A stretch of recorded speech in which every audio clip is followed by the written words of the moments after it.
Երևի սրանից մի 1.5 միգուցե տարի առաջ ինձ հետ կապվեց ազգային ժողովի падգամավորներից մեկը եւ տեղեկացրեց, որ ցանկանում են վարչապետին անվստահություն հայտնելու գործընթաց սկսել եւ ինձ առաջադրել վարչապետի թեկնածու։ Եվ այս հարցով ցանկանում են բանակցել։ Պայմանավորվեցինք, որ պիտի հանդիպենք Թալինում։ Ես իմ համաձայնությունը չեմ տվել։ Ես ընդամենը համաձայնություն տվել էի այս հարցով քննարկում ունենալու։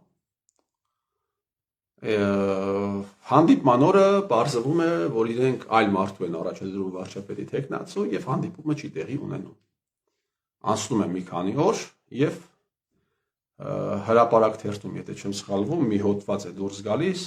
թե իբր ես համաձայնությունն արդեն տվել էի իրենց,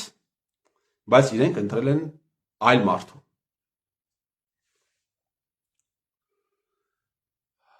Արդարության համար պիտի ասեմ, որ այդ մարդը առաջադրող մարդը, այդ առաջարկությունն անող մարդը ներողություն խնդրեց, ասաց, որ դա իրականությանը չի համապատասխանում։ 3 կուսակցություններից, այսպես ասած, դաշինքներից մեկի ղեկավարներից մեկը ներկայացնում է իրենց ցուցակը, որտեղ իթիվս այլ մարդկանց, այնտեղ չգիտեմ, իթիվս Չակ Նորիսի, իթիվս Բրյուս Լիի, իթիվս Սերժի անունով երթում տվողների, Սերժի անունով երթում տվողների հրապարակայնորեն, ուժեղ Հայաստան դաշինքի կամ կուսակցության համար աշխատողների ընտանիքների անդամների, մեկ էլ տեսնում եմ, կարդում եմ նաև իմ անունը։ Բանից պարզվում է, ես այդ կուսակցության ցուցակում եմ եւ նաեւ զարմանում եմ, որ ես այնտեղ չեմ գտնվում։ Ու մի հատ էլ հարց է բարձրացնում, իսկ միգուցե Արթուր Համբարձումյանին հեռացնենք կուսակցությունից կամ ոչ թե կուսակցությունից, այլ ցանկից։ Այսպիսի մանր իմ նկատմամբ ստորություններ, այլ բառով չեմ ուզում, ավելի կոպիտ բառով չեմ ուզում, բանանեմ, իմ հետ կապված այս վերջին տարիների ընթացքում եղել են շատ ու շատ։ Եվ սա նկատի ունենալով եմ ես, նաև սա նկատի ունենալով եմ ես, հաճախ ասում, միջև դուք Նիկոլի դեմ իրական պայքար սկսելը, ուղղակի սովորեք լինել մարդ, պահել ձեր պայմանավորվածությունները, սովորեք լինել մարդ, սովորական մարդ, սովորեք ինչ-որ մի բանով Նիկոլից տարբերվել, մինչև Նիկոլի դեմ դուք կպայքարեք, դուք Նիկոլից կամ նիկոլիզմից ինչ-որ մի բանով տարբերվեք, նոր պայքարեք, նոր շարունակեք ձեր հուժկու պայքարը, հարգելի կամ ոչ հարգելի ընդդիմադիրներ։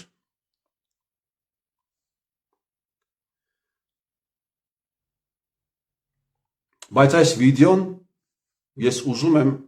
ավարտել այլ նոտաներով։ Քանի գնաց Հայաստանի Հանրապետությունում, հարգելի բարեկամներ, Հայաստանի Հանրապետության քաղաքական դաշտում սրվելու է իրավիճակը, սկսելու են իրար ուտել, իրար բզկտել, սկսելու են տարածել այն մարդիկ, ովքեր չեն մասնակցում ընտրություններին, Նիկոլի ջրաղացին ջուր են լցնում։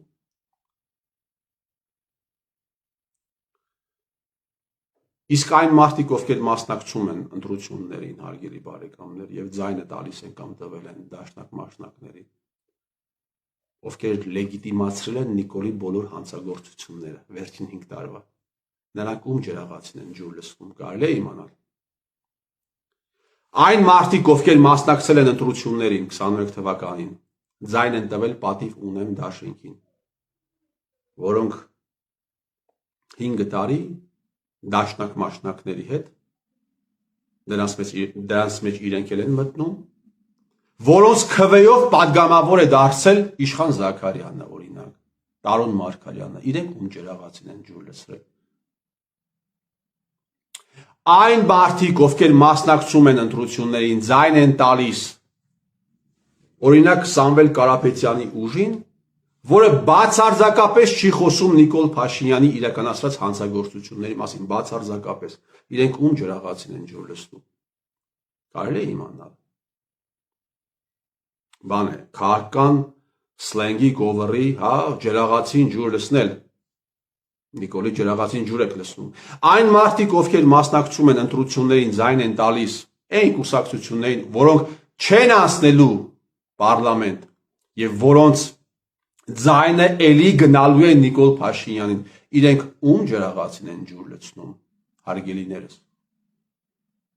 Էրդողանի, Ալիևի, Տրամպի, Մակրոնի, Մադուրոյի,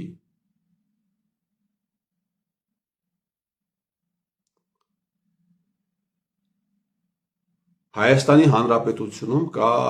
իրական փոփոխությունների հասնելու մեկ ճանապարհ։ Տեղի են ունեցել բազմաթիվ հանցագործություններ,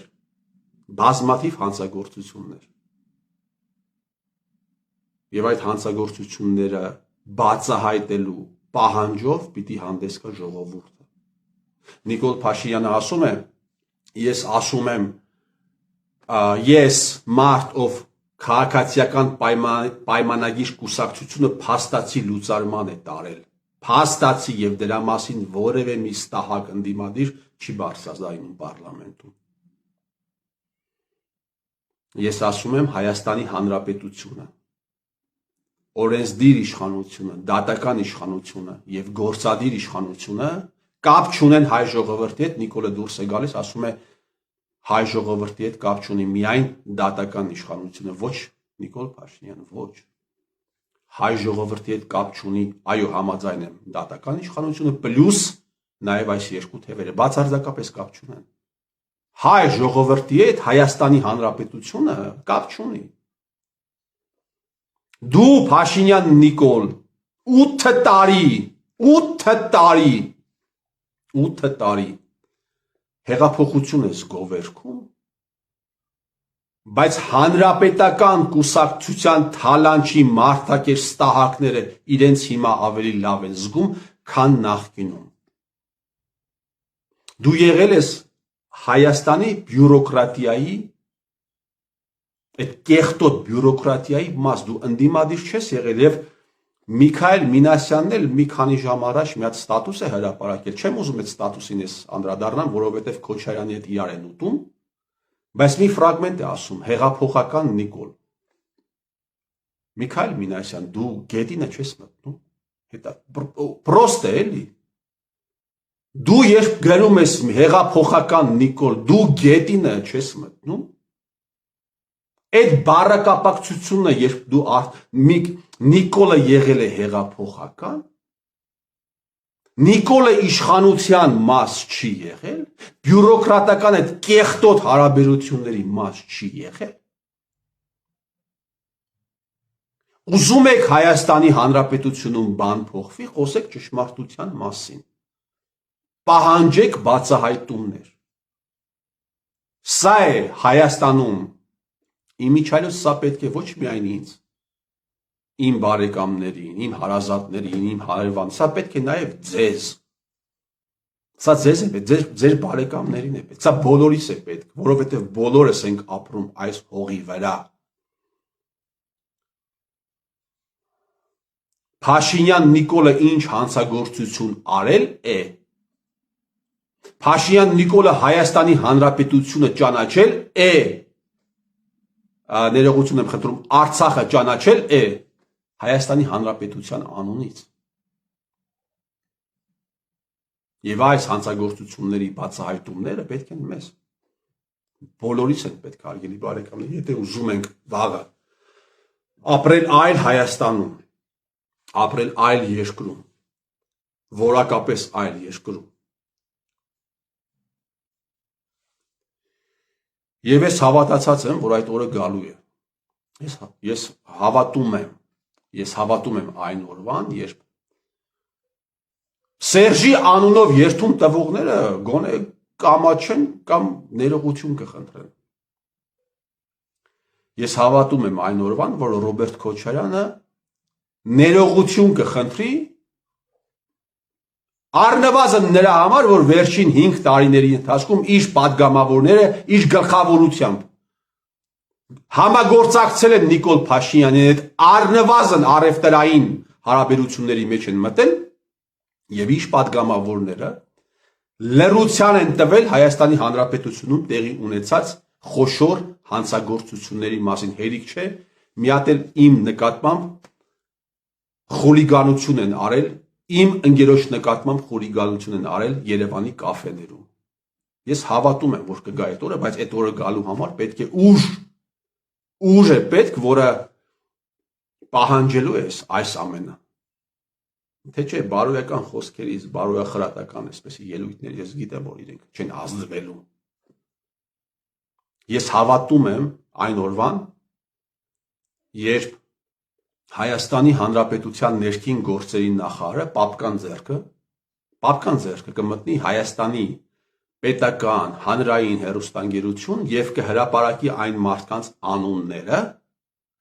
մարդկանց անունները, ովքեր հեկերը վաճառել են ադրբեջանցիներին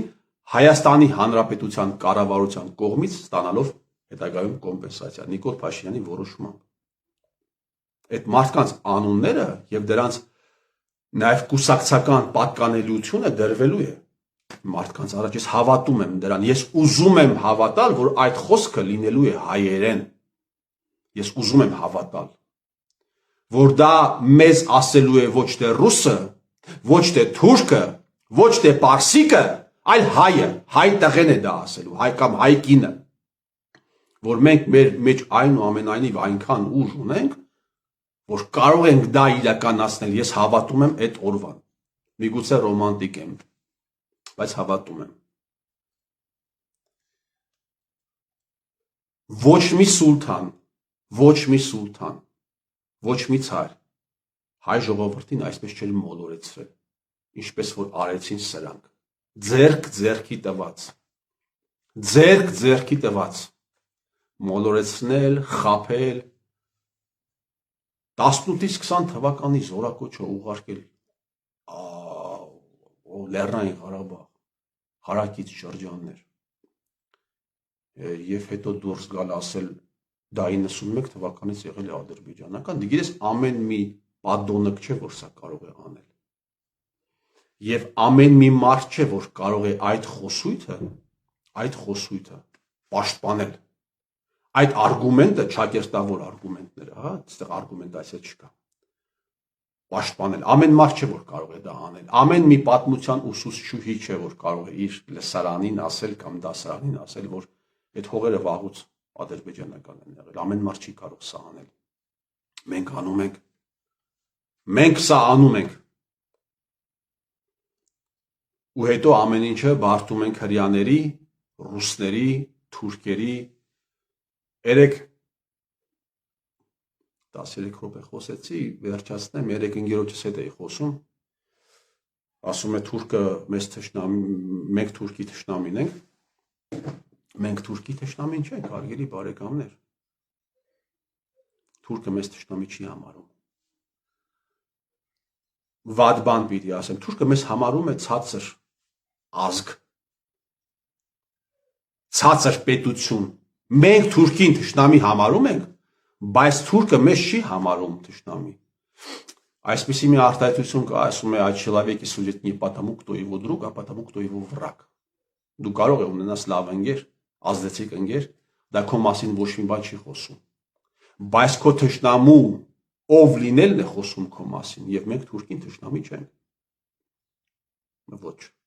Եկեք պարզ խոսենք։ Այն ստորությունը, այն լկտիությունը, այն լպիրշությունը, որը այսօր անում է հայը հայի նկատմամբ,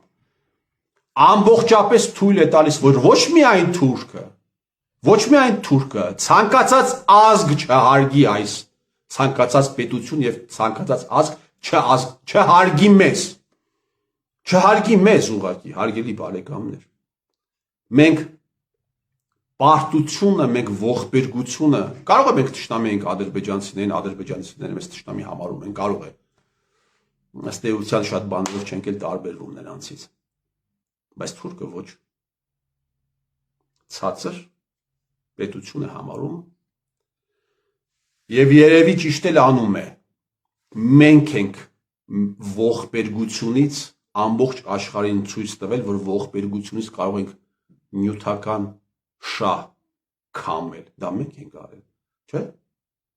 Մենք ոչ միայն կապիտալիզացրեցինք հաղթանակը, մենք կապիտալիզացրեցինք նաև պարտությունը, ողբերգությունը։ Այս արյան լճի ֆոնին մենք փող աշխատեցինք եւ շարունակում ենք լռել, մենք բարձր ենք։ Մենք կանք այնքան, որ ինչ որ մի պետություն, որը ժամանակին եղել է իմպերիա, մեզ թշնամի համարի, հա, $800 միլիոն Փաշինյան Նիկոլ, ովքեր են ստացել, քանի միլիարդ դոլար եք դուք, քանի միլիարդ դոլար եք դուք ընդհանուր ունեցել, ստացել այս Արցախյան ողբերգությունից հետո, անունները ինչու չես հրապարակում, հեղափոխական Նիկոլ, ինչպես ասում է Միշիկը, անունները ինչու չես հրապարակում, չէ՞ որ դու հեղափոխական Նիկոլն ես, չէ՞ որ դու ատում ես Սամվել Կարապետյանին, չէ՞ որ դու ատում ես դաշնակներին, մեկ դաշնակ մաշնակ ես ասում, վերցրել ես, լավ ես արել կառավարության նիստերում, դաշնակ մաշնակների անունները, Սամվել Կարապետյանի անունը, ՀՀԿ-ականների անունների չհրապարակումը ինչով է պայմանավորված։ Իսկ այն լրագրողները, որոնք լռում են այս հարցերի վերաբերյալ, դա ինչով է պայմանավորված։ Հիմա այս ամենը խոսում է մեր բարձր լինելու մասին, թե մեր ցածր լինելու մասին։ Այս ամենը հո մենք ենք արել, հո թուրքերը չեն արել։ Արարատը սիգարետ սարքած ազգ, հայոց ցեղասպանությունը ուրացող ազգ։ Մենք ենք չանում, ես էլ այդ ազգի ներկայացուցիչն եմ։ Անդրանիկ Քոչարյանն էր, չէ՞ ասում, կարող է վրացի է Անդրանիկ Քոչարյանը։ Կարող է վրացի է, որ պիտի վերիֆիկացնել այն մարդկանց անունները։ Այդ 1.5 միլիոն մարդկանց անունները հասկանանք, հա, ինչքան է եղել զոհեր։ Դուք պատկերացնում եք Իսրայելում մեկը նման բան ասեր։ Անդրանիկ Քոչարյանը մեր ազգի հետ կապ չունի։ Նա ինչ է, այլ ազգի է։ Իրանցի է, ադրբեջանցի է, ուղղակի անունն է Յանով, չէ՞, այդպես են ասում։ Ինքը հայ չի, ուղղակի մի խոսքով։